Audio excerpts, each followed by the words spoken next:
So you want to start a Turo car sharing business, but you're not sure where to find your cars. Well, today's video I'm going to talk about either buying through a dealer, buying through an auction, and talk about the ways that I've been buying and selling cars to grow my Turo fleet to currently 21 cars. So if you don't know, Turo is a car sharing marketplace where you can list your car for rent and people can go on to the app, book a car at a time and a place that is convenient to them, and then you get paid for having your car out on hire. Now you can have it as a simple side hustle where you have one or two cars on the platform generating a few $1,000s a year, or you can have it like me. I've got a fleet of 21 cars now and continue to grow and grow and grow as far as I can and grow its own business to now where I have a car rental business, the warehouse you can see behind me, and we have a car detailing studio inside as well. So we do car detailing, car rental, windscreens, window tinting, and my main business is tire and automotive, where I have a team of 9. Now, one of the most important things about growing your Turo fleet is getting the right car,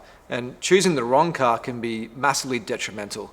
If you choose the wrong car, you can have mechanical issues, and obviously if the car is not available to be rented, you're not generating income. For me, it really helps that we have the workshop because I have very, very minimal downtime, but it's really important that you select the right car to really mitigate those times. Now, one of the most common ways to buy a car, especially in Australia, is through a car dealer. Now, with a dealer, you get warranty, it's easy to get finance, and the whole process is pretty simple and most of the time trustworthy. The finance options are easy, it's convenient, especially if you have a trade-in as well. The whole process is pretty straightforward, but there are certainly some downsides too. You may have limited availability, you're going to pay a premium price, and more than likely higher maintenance costs. For me, because I've been in the automotive industry for so long, I've built some relationships with local dealers and I'm able to buy cars from them at a dealer-to-dealer level without paying the full retail price. So definitely building that relationship if you can, just with one local dealer or a few local dealers if you can,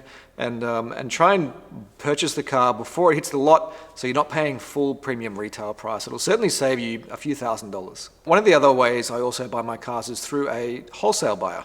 Now, a wholesale buyer is someone who buys from dealer to dealer or is sourcing cars and then selling them to the dealer to put in the lot. So sort of being that middleman and having that relationship, you can then, if you have cash ready, you can then go straight to the wholesaler, buy the car in cash and get it straight into your Turo fleet. But if you don't have that availability and you need the financing option, it may be easier just to go to the dealer. And of course, one of the other ways you can buy cars is through Facebook Marketplace. But you have to be very wary. You have to make sure you do a PPSR check. So does the car have finance owing? Is it crash damaged? Is it on the written off register? You really need to be mechanically sound because Facebook Marketplace, let's be honest, is a place where people go to dump their cars. So you need to be very wary about the type of vehicle you're buying, the history of that vehicle, and buying a cheaper car through Marketplace to save $1,000 or $2,000 may cost you many more thousands in the long run. So just be careful. Another option you have is to buy through auctions. Now in Australia you have Pickles auctions, Mannheim auctions, Lloyd auctions, Grays Online, and many of these have their good points and bad points. I haven't bought too many cars through auction just because of the great unknown. You just never really know what you're going to get. A lot of the times you may buy a car and they may have strategic photos that really don't align with the description of the vehicle as well. So unless you can see that vehicle in person and you can go there and inspect the vehicle, it's really, really difficult to get it right.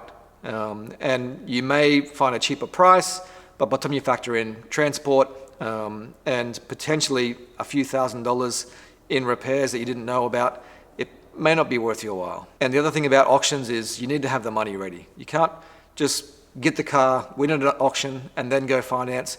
You need to have the money ready to go. So as soon as the auction ends, I think you have 12 hours or 24 hours to pay for the car, and then it's yours. And you will find as well sometimes in auctions that as you're bidding and you really want that car, the emotion takes over. And if someone is outbidding you continually, it's the same person, you can get carried away and end up overpaying for a car anyway. So just be very careful. The thrill of the bid can sometimes cost you a lot of money. Especially when it comes to the auction process, I cannot stress enough the importance of having a mechanical check on the car prior to the auction, prior to bidding. Most of these sites allow you to do that. You can go to their facilities and have a look at the car, take a mechanic with you, get a pre-purchase inspection. All these things, although they're a hassle sometimes, it can potentially save you thousands of dollars and lots of heartache. So ultimately, when buying cars for your Turo fleet, you need to make sure that you are sticking within your budget, sticking within your tolerance of risk, and ensuring that you are checking the cars over meticulously before you're buying them. And two big things to make sure that you're looking at is market trends. Is the value of these vehicles falling off a cliff? Like if you're buying a BMW 3 Series or a Mercedes 3 Series, the values of those depreciate very rapidly, so don't get caught paying overs for these cars.